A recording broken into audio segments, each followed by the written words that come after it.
अस्सलाम वालेकुम दोस्तों, मैं डॉक्टर जाम सियाज हुसैन। आज बड़ा ही इंपॉर्टेंट टॉपिक है, बड़ा ही इंपॉर्टेंट टॉपिक है और तवज्जो तलब है, खास तौर पे इंडिया और इंडियन मुसलमान और हिंदू के लिए। क्योंकि हिंदू और मुसलमान आपस में तो कभी नहीं लड़े, लेकिन मोदी और खास तौर पे आरएसएस ये लोग हैं, ये चाहते हैं कि वहां पे नस्ली फसादात हों और इंडिया के अंदर जो है ना हिंदू स्वराज का रास्ता साफ किया जाए। इस चीज को भांपते हुए जो जमीयत उलमाए हिंद है उसके आलम ने एक बात की है और बात बड़ी कलीदी बात की है और बिल्कुल सही बात की है। उन्होंने कहा है कि जब जब जुल्म होगा तो इंडिया के अंदर जिहाद होगा, हम जिहाद करेंगे। उन्होंने उसकी तौजीह दी है, बड़े उन्होंने एक वाइडर पर्सपेक्टिव में बात की है। मेरी ख्वाहिश है कि जमात उलमाए हिंद के उस आलिम की बात सुनते हैं जिसके ऊपर इंडियन मीडिया के तन बदन में आग लगी हुई है, मोदी के और जो शिवसेना है और बाकी ये आरएसएस है, तो इनके तन बदन में आग लगी हुई है कि जमात उलमाए हिंद ने ये बात क्यों की है और उसके बाद मीडिया उनके पीछे पड़ गया। पहले मेरी ख्वाहिश है कि उस आलिम की बात सुनते हैं, फिर हम मीडिया की तरफ आते हैं और फिर कल्मिनेट करते हैं इस वीलॉग को कि क्या ऐसा हो पाएगा या नहीं हो पाएगा। जब जब जुल्म होगा तब तब जिहाद होगा। मैं इसको दोबारा कहता हूं, जब जब जुल्म होगा तब तब जिहाद होगा। कि गोली खाएंगे तो सीने पे खाएंगे, पीठ पे नहीं खाएंगे इंशाअल्लाह। और हमारा जनाजा निकलेगा तो जमीयत उलमा का झंडा होगा उस पर इंशाअल्लाह। कि अदालतें हुकूमतों के दबाव में काम कर रहे हैं, वो एसआईआर भी चलाया हुआ है। हम ये साफ कर देना चाहते हैं कि हुकूमतें हमारे मजहबी मामलात में मुदाखलत न करें, वरना हम लड़ेंगे और आखिरी दम तक लड़ते रहेंगे। लव जिहाद, लैंड जिहाद, तालीम जिहाद, थूक जिहाद वगैरह जैसे जुमले इस्तेमाल करके मुसलमानों की सख्त दिल आजारी और उनके मजहब की तौहीन की जा रही है। अफसोस का मकाम है कि हुकूमत और मीडिया में बैठे जिम्मेदार अफराद भी इस तरह के अल्फाज इस्तेमाल करने में कोई शर्म महसूस नहीं करते और न एक कम्युनिटी की दिल आजारी की परवाह करते हैं। इस्लाम में भी जिहाद का बुनियादी मकसद जुल्म का खात्मा, अमन का कयाम और हक का दिफा है। मुर्दा कौमें मुश्किलात में मुब्तला नहीं होती, वो तो सरेंडर कर देती हैं। वो कहेंगे वंदे मातरम पढ़ो तो पढ़ना शुरू कर देंगे। तो ये पहचान होगी मुर्दा कौम होने की। और अगर जिंदा कौम है तो फिर हौसला बुलंद करना पड़ेगा, हालात का मुकाबला करना पड़ेगा। लिहाजा मुगल दौर के वाकयात को इस्लाम से जोड़कर पेश करना न सिर्फ तारीखी एतबार से गलत है, बल्कि इससे बहुत सी गलत फहमियां जन्म लेती हैं। गुलामी जो है वो सिर्फ गोरे अंग्रेजों की नहीं है। ऐसा न हो कि गोरे अंग्रेजों से तो बुजुर्गों ने आजादी दिलवा दी और हम उनकी काली नाजायज औलाद के गुलाम हो जाएं। ध्यान रखिएगा, हम तो जमीयत उलमा में इसलिए नहीं आए हैं कि छोड़ के भाग जाएंगे।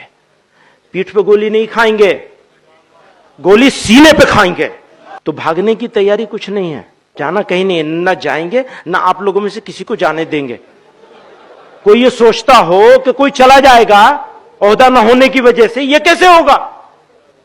जिनके पास ओहदा है वो अपने तरबियत याफ्ता लोगों को अपनी हयात मुबारक। दोस्तों, इस जमात से ताल्लुक रखने वाले इस आलम ने जो बातें की हैं वो 100% दुरुस्त हैं। उन्होंने कहा है कि आपने तो हमारा जीना दो भर कर दिया है, आप तो हमारी जो मुस्लिम शनाख्त है वो छीनना चाह रहे हैं। आप इंडिया के अंदर बैठ के आप हिंदू स्वराज का नारा लगा रहे हैं। बेसिकली आप देखिए, दो चीजें हैं, एक तो वहां पे एक कॉमन हिंदू है और एक ब्राह्मण है। जो कॉमन हिंदू है, जो एक इवन ब्राह्मण भी है लेकिन वो हिंदू मुआशरे में रहता है, वो किसी सियासी जमात से ताल्लुक नहीं रखता, उसको मुसलमानों के वजूद से कोई तकलीफ नहीं है। और ना इंडिया के जो इंडिया के अंदर मुसलमान रह रहे हैं उन्हें किसी हिंदू से कोई तकलीफ है। तकलीफ सिर्फ और सिर्फ इस बीजेपी जमात को है। सारा जो फतूर है इस बीजेपी जमात और इसकी जो खासतौर पे पीछे मास्टरमाइंड जो इसका दिमाग बैठा हुआ है आरएसएस, प्रॉब्लम यहां पे है। अदरवाइज जो वहां पे कॉमनैलिटीज हैं वो इनके आपस में है।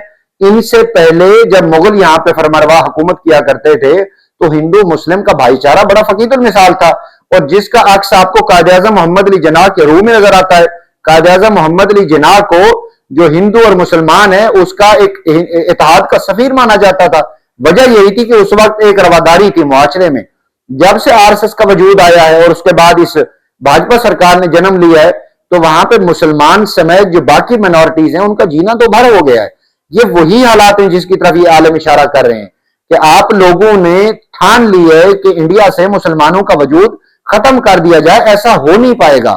اس نے کہا یہ ہمارا ملک ہے, ہم نے بنایا ہے. اب دیکھیے انڈیا کے اندر جو انڈیا کا وجود ہے, جس کو جوڑے ہوئے ہے وہ مسلمان ہے. مسلمان نے اس سب کانٹیننٹ کو بنایا, مسلمان کا خون شامل ہے اس کی دھرتی میں, جس کے اوپر ڈاکٹر راحت اندوری نے بالکل ٹھیک کہا تھا کہ اس میں ہمارا خون شامل ہے, کسی کے باپ کا یہ ہندوستان نہیں ہے. اگر کوئی سمجھتا ہے کسی کے باپ کا ہے, کسی مودی کا, امت شاہ کا, راج ناتھ کا, یہ ان کے باپ کا نہیں ہے, ان کے باپ نے نہیں بنایا, یہ مغلوں نے بنایا ہے, یہ ان طاقتور جو ہندو نیتاؤں نے بنایا ہے, جو اس کے علاوہ جو مسیح تھے, جو عیسیٰ علیہ السلام کو ماننے والے تھے, اس کے علاوہ جو مائنورٹیز ہیں, انہوں نے مل کے اپنا خون سے سینچا ہے اس کو. تو کیا ہم مودی کے ہاتھوں میں اس کو بگڑنے دیں گے؟ انہوں نے کہا ایسا ہو نہیں پائے گا.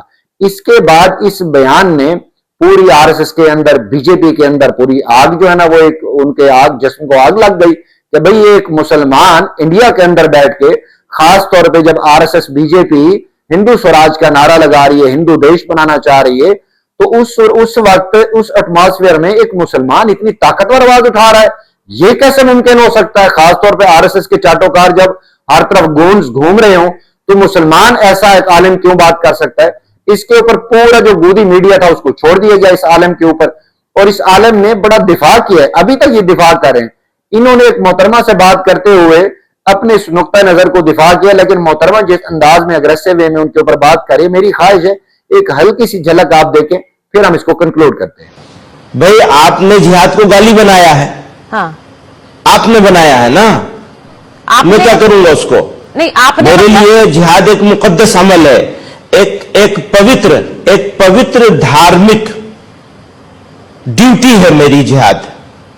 آپ نے اس کو گالی بنا دیا تو میں کیا کروں گا؟ تو بتاؤں گا ضرور نا لوگوں کو کہ جہاد کیا ہے. جی دوستو, آپ نے سنا یہ محترمہ جس انداز میں, جو ان کا وے آف ٹاک, ایسا لگتا ہے کہ یہ گودی میڈیا کی گود میں بیٹھ کے بات کر رہی ہے, مودی کی گود میں بیٹھ کے بات کر رہی ہے. محترمہ آپ صحافت کریں, آپ کو زیب نہیں دیتا کہ آپ انڈین نیشنل کی اس طرح توہین کریں, اس طرح بےزتی کریں, اور خاص طور پہ اس انڈین نیشنل کی جنہوں نے خون سینچ کے اپنے خون سے جو ہے نا ہندوستان کو کھڑا کیا, اور بعد میں اس کی ڈویژن ہوئی, پاکستان بنا, انڈیا بنا, بنگلہ دیش بنا, سری لنکا. خیر سری لنکا تو اس سے پہلے الگ ہو گیا تھا, لیکن میانمار اور یہ لوگ ایفیلیٹڈ تھے, اور وہ جو ہندو اپنے آپ کو کلیم کیا کرتے تھے کہ ہم مغل جو ہے نا, دیکھیں یہ ہندو تو کلیم کیا کرتے تھے جو مغل ہیں ہمارے ہیں, کیونکہ راجکماریاں ان کے نکاحوں میں تھیں, یہ تو تب یہ بات کیا کرتے تھے. لیکن یہ مودی کی لگتا ہے کوئی دادی یا پڑنانی کسی کے نکاح میں نہیں رہی, تو مودی کو یہ تکلیف ہے. مودی جو ہے نا چل بلا رہا ہے, اور مودی کی جو خاص طور پہ یہ آر ایس ایس کے چاٹوکار ہیں, یہ اس کے اوپر تل بلا رہے ہیں. دیکھیے مودی صاحب, آپ پورے خاندان سمیت, آر ایس ایس کے پورے قبیلے کے سمیت پورا ٹل کا زور لگا رہے ہیں.